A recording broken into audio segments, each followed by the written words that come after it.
Real estate term of the day, straight line depreciation. When you have a property and it's an investment, it has to be an investment. You cannot live in the property. If it's residential, you're allowed to depreciate it for 27.5 years.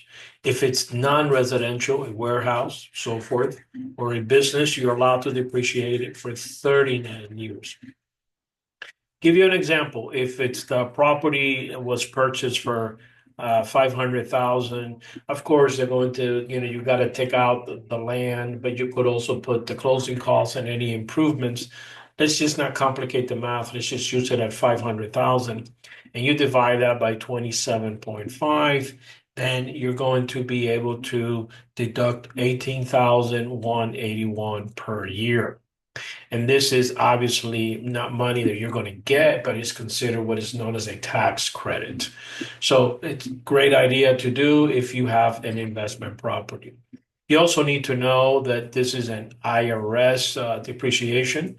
So IRS considers where someone lives 100% of the time residential. So if you own a 50 unit apartment complex, then that is residential. However, if the owner, the investor, lives in the unit, let's say he lives in unit one, then he cannot depreciate it.